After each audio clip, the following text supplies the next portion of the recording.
Hello students, welcome to new episode of 5 minute series.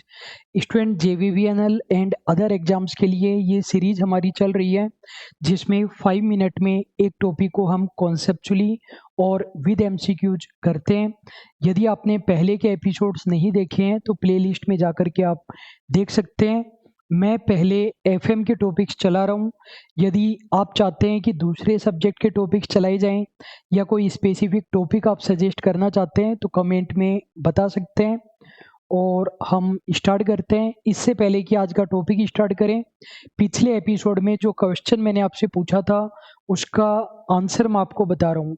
Dividend इररिलेवेंस hypothesis is employed in the, इनमें से किसमें dividend इररिलेवेंस hypothesis काम में ली जाती है? तो हमारा करेक्ट आंसर हो जाएगा MM मॉडल। मैंने आपको याद करने का तरीका भी बताया था। अब हम आज क्या करने वाले हैं स्टूडेंट, आज हम करेंगे वोल्टर मॉडल को, और कोर्स में मैंने काफ़ी डिटेल में करवाया है। यहाँ पर हम शॉर्ट में करने वाले हैं जो आपके एग्जाम के लिए इम्पोर्टेंट है। ये थ्योरीज हमने पढ़ी थी तो इनमें से आज वोल्टर मॉडल हम देखने वाले हैं। ये आपको पता है कि जो वोल्टर मॉडल होता है वो रिलेवेंस मॉडल होता है डिविडेंड डिसीजन थ्योरी में। रिलेवेंस का मतलब ये मानते हैं कि डिविडेंड देने या नहीं देने से कंपनी के शेयर की प्राइस पर और कंपनी के वैल्यूएशन पर फर्क पड़ता है। सबसे पहली बात, आपके एग्जाम में अजम्पशंस पूछी जाती है। इस चैप्टर में मेनली 3 प्रकार के क्वेश्चन बनते हैं। एक आपसे नेचर पूछता है थ्योरी का कि रिलेवेंट है या इररिलेवेंट है। दूसरा ऑथर का नाम पूछता है, ये थ्योरी किसने दी थी। तीसरा अजम्पशंस पूछी जाती है। बाकी के क्वेश्चन 10% में आते हैं, 90% चांस इनके हैं। तो वोल्टर मॉडल की ये कुछ अजम्पशंस है, जरूर से याद रखें। इनको याद करने के लिए ये हमने कोड बना रखा है मिस्टर लाइट। M से हो जाएगा मार्केट। वोल्टर ने माना कि मेरी वाली थ्योरी तभी काम करेगी जब आप ये 6 अजम्पशन मानोगे। आपको मानना पड़ेगा, ऐसा होता है। आपने नहीं माना तो मेरी थ्योरी काम नहीं करेगी। मार्केट के लिए इन्होंने बोला कि परफेक्ट कंपटीशन मार्केट एग्जिस्ट करता है, बहुत सारे बायर सेलर है, और सबसे इंपॉर्टेंट बात है यहाँ पर, परफेक्ट मार्केट का मतलब है कि बायर को हर चीज की नॉलेज है, पूरी इंफॉर्मेशन है। सेकंड, आर एंड के, ये ध्यान रखें, स्मॉल आर ही हम लिखेंगे। आर का मतलब है रिटर्न ऑन इन्वेस्टमेंट या इंटरनल रेट ऑफ रिटर्न भी कहते हैं। के यानी कॉस्ट ऑफ कैपिटल। इन्होंने माना कि ये दोनों चीजें कांस्टेंट रहती है, चेंज नहीं होती, हर साल सेम रहती है। लाइफ के लिए इन्होंने माना कि फर्म की लाइफ परपेचुअल है, गोइंग कंसर्न है, कंपनी बंद नहीं होने वाली है। इन्वेस्टमेंट के लिए होने माना कि कंपनी में जो इन्वेस्टमेंट होना है उसके लिए हम कुछ नया सिक्योरिटी इशू नहीं कर रहे हैं, ना इक्विटी प्रेफरेंस, ना डिबेंचर, न कहीं से लोन ले रहे हैं। जो हमने पैसा कमाया उसमें से जो हमने डिविडेंड नहीं दिया, जो हमारे पास रिटेन्ड अर्निंग बच गई, वही हम काम में ले रहे हैं, ऐसा इन्होंने माना। केवल रिटेन्ड अर्निंग से ही हम इन्वेस्टमेंट करते हैं और रिटेन्ड अर्निंग की फ्लोटेशन कॉस्ट 0 होती है, ऐसा इन्होंने माना। फ्लोटेशन कॉस्ट का मतलब इशू करने के जो एक्सपेंडिचर लगते हैं, अंडरराइटिंग कमीशन, ब्रोकरेज, प्रोस्पेक्टस की कॉस्ट, वो सब। टैक्स के लिए इन्होंने माना कि किसी भी प्रकार का कोई कॉर्पोरेट या इनकम टैक्स एग्जिस्ट नहीं करता है। Earning per share and dividend per share भी कांस्टेंट रहता है। ये 6 अजम्पशन जरूर जरूर जरूर से याद रखें। अगली बात, इक्विटी शेयर की प्राइस निकालेंगे, मार्केट प्राइस पर इक्विटी शेयर।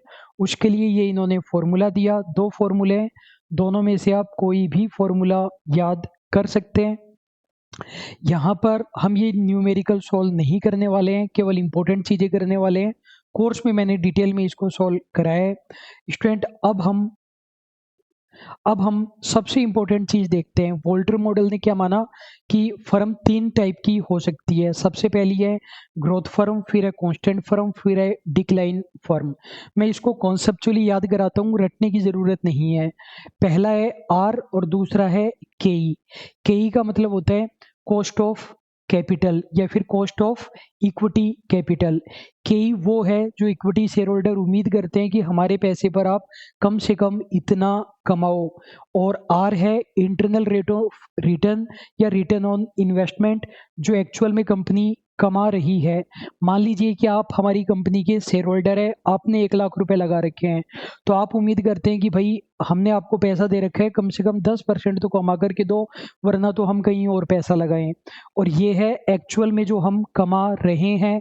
मान लीजिए कि हम कमा रहे हैं 12%, आप उम्मीद करते हो 10%, हम कमा रहे हैं 12%। तो क्या करना चाहिए? आपका पैसा आपको डिविडेंड में दे देना चाहिए या कंपनी में लगा करके रखना चाहिए। ग्रोथ फर्म में डिविडेंड नहीं देना चाहिए और कंपनी में ही लगा करके रखना चाहिए, डिविडेंड नहीं देना चाहिए। डिविडेंड और एमपीएस में नेगेटिव रिलेशन रहेगा। यदि डिविडेंड दे देंगे तो आपके शेयर की प्राइस कम हो जाएगी। सेकंड है कांस्टेंट फर्म।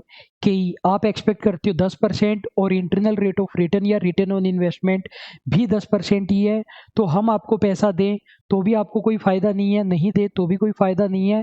बाहर भी आप इतना ही कमाओगे, जितनी आपकी उम्मीद है वो पूरी हो रही है। कांस्टेंट फर्म है, डिविडेंड दो मत दो कोई फ़र्क नहीं पड़ता।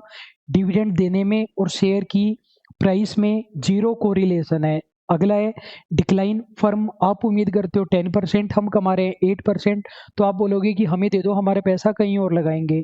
तो पूरा डिविडेंड दे देना चाहिए। पॉजिटिव कोरिलेशन है, जितना ज़्यादा डिविडेंड दोगे उतना इक्विटी शेयर की प्राइस बढ़ेगी। आई होप मैंने शॉर्ट में बहुत अच्छे से कराया है। अब 2 एमसीक्यूज है, एक मैं कराने वाला हूँ, एक आप कमेंट बॉक्स में आंसर बताएंगे। स्टूडेंट यदि आप कमेंट में आंसर नहीं बता रहे हैं, कोई इंटरेक्शन नहीं हो पा रहा है हमारे बीच, तो हम इस सीरीज को कंटिन्यू नहीं चला पाएंगे। आपको बेनिफिट होना चाहिए, आपको एक्टिव होना पड़ेगा। उससे पहले ये इन्फॉर्मेशन है, कोर्स यदि आप ज्वाइन करना चाहें तो कॉमर्स प्रेप ऐप से ज्वाइन कर सकते हैं। पहला ये क्वेश्चन है कि इनमें से कौन सी एक ग्रोथ फर्म है? तो सीधी सी बात है, जो इंटरनल रेट ऑफ रिटर्न है वो केई से ज़्यादा होनी चाहिए। बी हमारा करेक्ट आंसर हो जाएगा। इस क्वेश्चन का आंसर आपको खुद देना है कि फर्म को 100% डिविडेंड कब पे करना चाहिए। कमेंट बॉक्स में स्टूडेंट आंसर मैं जरूर जरूर जरूर से उम्मीद कर रहा हूं।